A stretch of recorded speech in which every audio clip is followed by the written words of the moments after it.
নারায়ণগঞ্জের রূপগঞ্জে গাজী টায়ার্স কারখানায় অগ্নিকাণ্ডের ১ বছর পার হলেও নিখোঁজ ১৮২ জনের ভাগ্য অজানা রয়ে গেছে। ২০২৪ সালের ২৫ আগস্ট রাজনৈতিক সহিংসতার জেরে উত্তেজিত জনতা কারখানাটিতে আগুন ধরিয়ে দিলে ৬তলা ভবনটি কয়েক ঘন্টার মধ্যে দাউ দাউ করে জ্বলে ওঠে। ৩২ ঘন্টার চেষ্টায় আগুন নিয়ন্ত্রণে আনে ফায়ার সার্ভিস, তবে ততক্ষণে ভবন পরিণত হয় ধ্বংসস্তূপে। স্বজনদের দাবি, আগুনের সময় ভেতরে শতাধিক মানুষ আটকা পড়ে বের হতে পারেননি। কারো মরদেহ না মিললেও অন্তত পোড়া হাড়ের অংশ যেন ফেরত দেওয়া হয়, এমন দাবিও তুলেছেন পরিবারগুলো। কিন্তু তদন্ত ও ফরেনসিক পরীক্ষার নামে ১ বছর কেটে গেলেও কোনো প্রমাণ মেলেনি। এদিকে মৃত্যুর সরকারি স্বীকৃতি না পাওয়ায় নিখোঁজদের পরিবারগুলো ঋণ মওকুফ, বিধবা ভাতা ও অন্যান্য সরকারি সুবিধা থেকেও বঞ্চিত হচ্ছেন। ওইখান দিয়ে আসার পথে আমার বাবা ওইখানে গ্যাঞ্জাম দেখতে গেছে, অনেক মানুষ জড়িত। আমার বাবাই গেছে, যাওয়ার পরে শুধু খালি আমার বাবা একটা ভোট দিছে, বাবা আমি আর বাঁচতাম না, এই কথাটা কই শেষ। আর আমার বাবার আজ দীর্ঘ 1 বছর শেষ হয়ে গেল।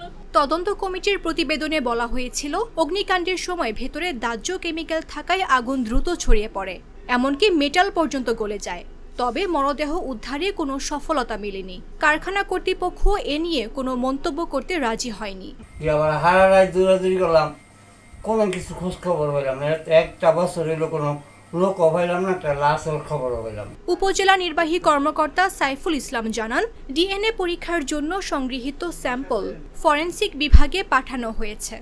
গাজী টায়ারে যখন আগুন লেগেছিল, সেখানে যেহেতু কেমিক্যাল ছিল, সেখানে অতি উচ্চ তাপমাত্রা তৈরি হয়েছিল, তো সেখানে মেটাল পর্যন্ত গলে গেছে, পানির মতো হয়ে গিয়েছিল। তৎকালীন জেলা প্রশাসক মহোদয় একটি কমিটি করেছিলেন।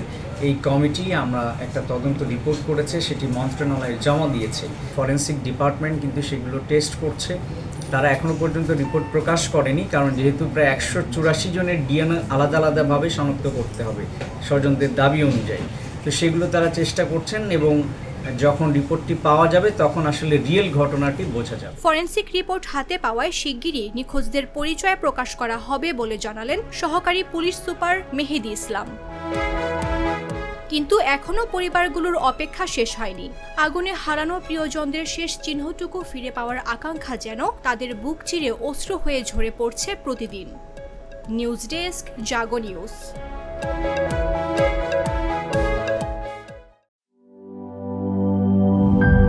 রোজকার সাধারণ খাবার এখন হবে অসাধারণ। প্রাণ স্বাদের মশলা, স্বাদ বাড়ায়, ঘ্রাণ ছড়ায়।